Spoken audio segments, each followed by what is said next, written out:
योगी आएगा, इसे यूपी में योगी आएगा, इसीलिए आए हो आप। हाँ इसलिए आए हैं, योगी आएगा योगी। अपनी को निगार आ गई हो भाई, ये हारे हुए कैंडिडेट को जीत का सर्टिफिकेट देंगे। कुछ आधार कुछ सुना गया आपके पास? हाँ, पहले जिला पंचायत में उन्होंने कराया सही। नमस्कार, मैं मोहम्मद फैसल और आप देख रहे हैं नेशनल दस्तक। आज यूपी के 7वें चरण का मतदान है, आखिरी चरण का मतदान है। पूर्वांचल के जैसे बनारस, मऊ, गाजीपुर, यहाँ पर मतदान चल रहा है। लेकिन आज की जो बड़ी खबर है वो बताऊंगा कि किस तरीके से अमित शाह और मोदी गुजरात मॉडल यूपी में लागू कर रहे हैं। हमने आपको कल दिखाया था कि किस तरीके से योगी का जो है सीएमओ ने फोन तक उठाना बंद कर दिया है। वहीं कई जिलों से खबरें आ रही हैं कि जो पुराने नौकरशाह हैं, जो आईएएस हैं, जो अधिकारी हैं, उन्होंने भी अपना रंग बदलना शुरू कर दिया है। चाहे वो अयोध्या के डीएम की बात हो, जो उन्होंने अपने ऑफिस के बाहर जो कलर वाला बोर्ड था, पहले भगवा था, फिर उसको हरा किया, उसके बाद उसको लाल कर दिया। वहीं दूसरी तरफ एक और जिले से खबर आ रही है जहां पर पार्क का कलर भी समाजवादी बना दिया गया है। तो लोग अब जो आईएएस अफसर हैं या जो नौकरशाह हैं वो समझ रहे हैं कि सत्ता परिवर्तन होती दिख रही है, इसीलिए उनका भी व्यवहार बदलना शुरू हो गया है। लेकिन अमित शाह और मोदी, उनको लगने लगा है कि अब जो यूपी के जो अधिकारी हैं, जो लोकल अधिकारी हैं, एसडीएम है, डीएम है, उनकी तरफ से जब उनको सपोर्ट मिलता नहीं दिख रहा है, वो बाजी पलट रहे हैं, वो अब यू टर्न लेते हुए दिखाई दे रहे हैं। तो ऐसे में मोदी और शाह ने नया पैतरा खेला है। जी हाँ, उन्होंने आखिरी मतदान के लिए गुजरात से पुलिस बुलाई है, पुलिस फोर्स बुलाई है और उनकी ड्यूटी लगाई है।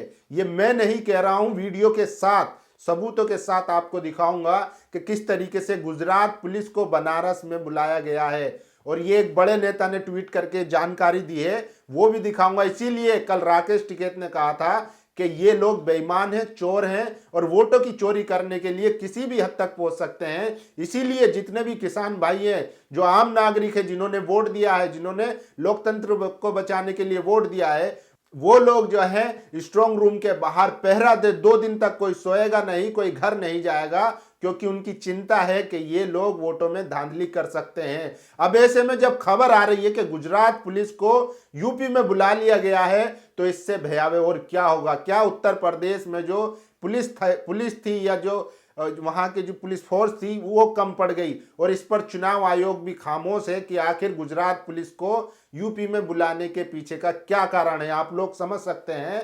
और जो पुलिस आई है उनकी भी जरा कन्वर्सेशन सुनाऊंगा कि वो किस तरीके से योगी का जय जयकारा लगा रहे हैं। अब आप सोचिए, गुजरात में ये लोग किस तरीके से पिछले 25 साल से जीतते आए हैं। इन्होंने वहां पर सबको डरा के धमका के रखा है और वही फॉर्मूला पूरे देश में लागू कर रहे हैं और वही फॉर्मूला अब ये यूपी में भी लागू कर रहे हैं। क्योंकि यूपी की जनता ने साफ दिखा दिया है कि पिछले 6 चरणों में किस तरीके से उन्होंने वोटिंग की और पूरा माहौल बदलता नजर आ रहा है। इसलिए इन्होंने अब गुजरात से पुलिस बुलानी शुरू कर दी थी।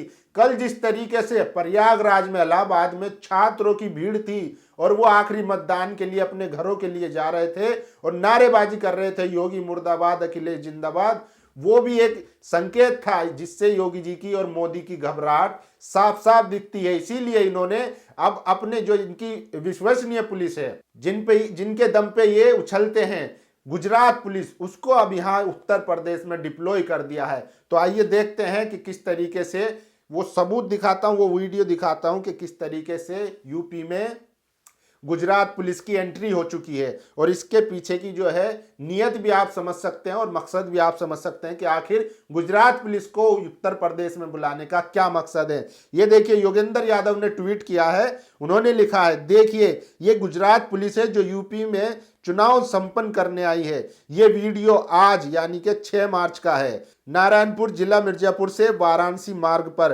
अब चुनाव आयोग क्या कहेगा। और इनकी जरा बाइट भी सुन लीजिए कि ये पुलिस वाला किस तरीके से कह रहा है, आएगा तो योगी ही। और इनके जो शोल्डर पे जो टैग लगा हुआ है इस पे साफ साफ देखा जा सकता है जीपी यानी कि गुजरात पुलिस। इनकी बाइट सुन लीजिए। योगी आएगा, इसे यूपी में योगी आएगा, इसीलिए आए हो आप। हाँ इसलिए आए हैं, योगी आएगा योगी। तो सुना आपने किस तरीके से एक पुलिस अधिकारी कह रहा है कि आएगा तो योगी ही। अब इसके पीछे की आप मंशा समझ सकते हैं, इसके पीछे की नीयत समझ सकते हैं कि आखिर अमित शाह और योगी ने गुजरात पुलिस को क्यों बुलाया। क्योंकि आखिरी चरण का मतदान है और जिस तरीके से चुनाव में धांधली की बातें सामने आ रही थी। हमने आपको लगातार दिखाया, चाहे वो ईवीएम में वोट डालने की बात हो, चाहे वीवीपैट के जरिए वोट चुराने की बात हो, हर तरीके से हमने दिखाया सोशल मीडिया के जरिए। इसी को देखते हुए ये लोग अब गुजरात पुलिस तक को यहाँ पर ले आए हैं। और पिछले दिनों में आपने देखा होगा जिस तरीके से अयोध्या के डीएम ने अपना रंग बदला, अपने ऑफिस के बाहर का रंग बदला, साइन बोर्ड का रंग बदला। अब खबर आ रही है कि एक और अधिकारी ने पार्क का रंग ही बदल दिया। वो पहले कुछ और हुआ करता था, अब उसको समाजवादी से पेंट कर दिया गया है। वो झूले में साफ साफ आप देख सकते हैं।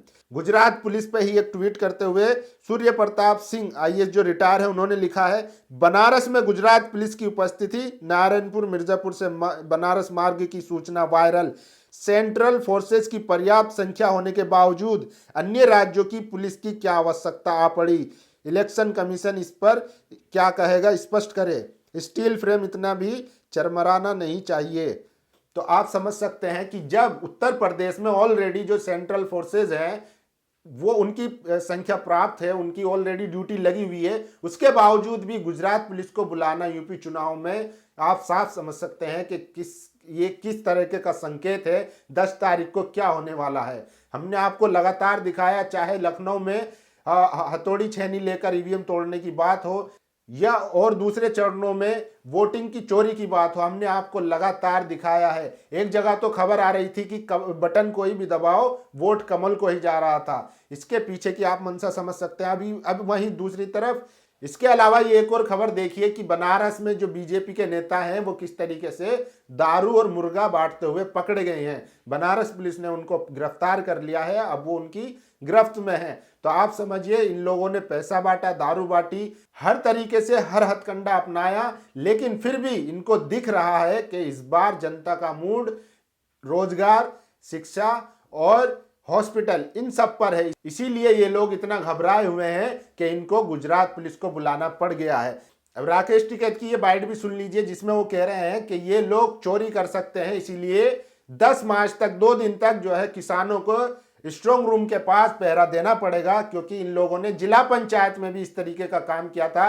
अपनी को निगार आ गई भाई, ये हारे हुए कैंडिडेट को जीत का सर्टिफिकेट देंगे। कुछ आधार कुछ सुराग है आपके पास? हाँ, पहले जिला पंचायत में उन्होंने कराया सही। वोट चोरी करते हैं ये लोग। इनको जरूरत है कि जो स्ट्रांग रूम है वहां पर किसान पहरा दे, मंडियां बंद कर दे। उन्होंने अपील की है, जितने भी किसान हैं यूपी के, सबसे अपील की है कि आप लोग स्ट्रांग रूम के बाहर पहरा दे, क्योंकि इनका कुछ पता नहीं है कि ये कभी भी वोट चोरी कर सकते हैं, ईवीएम में गड़बड़ी कर सकते हैं। ऑलरेडी जो मतदान चल रहा है उसमें गड़बड़ी की खबरें आ रही हैं। चाहे अधिकारियों के साथ मिलकर वोट डालने की बात हो या वीवीपैट के जरिए वोट चुराने की बात हो, ऐसी तमाम खबरें हैं, ऐसी तमाम अंदेशे हैं जिसके जरिए साफ पता चलता है कि बीजेपी जीतने के लिए किसी भी हद तक जा सकती है। तो ये बड़ी खबर थी कि यूपी में आखिरी चरण में मोदी शाह ने गुजरात पुलिस को बुला लिया है। अब क्या होगा ये सब आप जानते हैं, और गुजरात मॉडल क्या है ये भी हमने आपको लगातार बताया कि किस तरीके से वहां पर हर उस आदमी की आवाज को दबा दिया गया है या जेलों में डाल दिया गया है